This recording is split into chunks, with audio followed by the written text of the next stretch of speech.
வணக்கம். நான் தாங்க வருங்கால முதலமைச்சர். ஏங்க, நான் ஆட்சிக்கு வந்தேன்னா ஒரே ஒரு வருஷத்தில் ஒட்டுமொத்த பிரச்சனையும் ஒழிச்சிருவோங்க. என்ன மாதிரி பிரச்சனை நினைக்கிறீங்க? இன்றைக்கி போய் ஒருத்தங்கிட்ட வேலை செய்கிறீங்க பாரு, வீடு இல்லாமல் திங்கிறதுக்கு சோறத்துக்கு வழி இல்லாமல் அதெல்லாம் பூர்த்தி பண்ணணும்.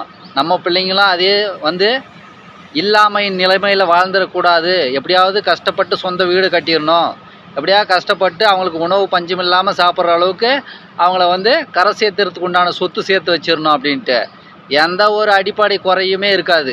எல்லாருக்குமே ஒரு மனுஷன் இன்னொரு மனுஷங்கிட்ட போய் வேலை செய்யாத அளவுக்கு இந்த ஒரு விஷயத்திலே உங்களுக்கு தெரியுது இல்லையா? அத்தனை ஒரு வேலை செய்கிறதே எதுக்கு? நம்முடைய அடிப்படை தேவைகள் பூர்த்தி ஆகாததுக்காக தான்.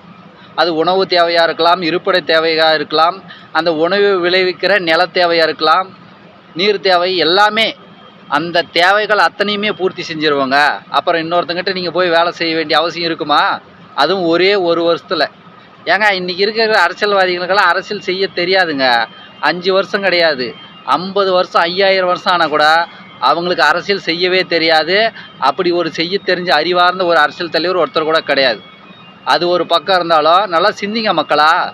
இப்படியே வாழ்ந்து தற்குறியாக வாழ்ந்து சாக போகிறீங்களா?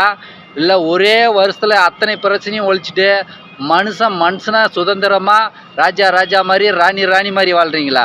சிந்திங்களா மக்களா.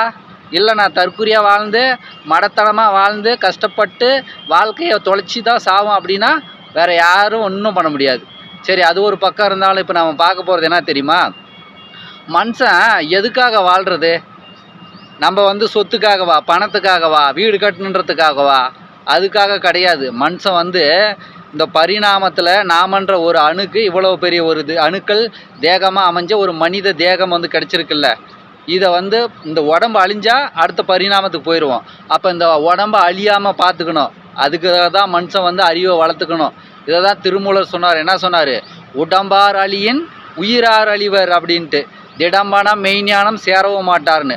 அப்போ இந்த உடம்பை அழியாமல் பார்த்துக்க முடியுமா அப்படின்னு ஒரு கேள்வி எழுதில்ல. அதெல்லாம் பார்த்துக்க முடியும், அதெல்லாம் சாத்தியம். ஆனால் இன்றைக்கி நாம் சாப்பிட்றோம் பாரு, எல்லாமே நீ சாப்பிட்ற அரிசியிலேருந்து பருப்புலேருந்து தக்காளி காய்கறிலேருந்து எல்லாமே மரபணு மாற்றப்பட்ட விதைகள். அதாவது 6 மாதம் 1 வருஷத்தில் விளையக்கூடிய 3 மாதத்தில் விளையக்கூடிய விதைகளை குறுக்கி 45 நாளில் 3 மாதத்தில் 6 மாதத்தில் விளையிற மாதிரி மரபணு திருத்திட்டான். அப்போ அதோட ஆயுளை குறைச்சி அந்த அணுக்கள் உணவுப் பொருட்களை நாம் உடலை கட்டமைச்சு நம்ம தேகத்தை தயார்படுத்தும் போது நம்ம ஆயுளும் குறையுதுடா. டேய், சிந்திங்களா மக்களா.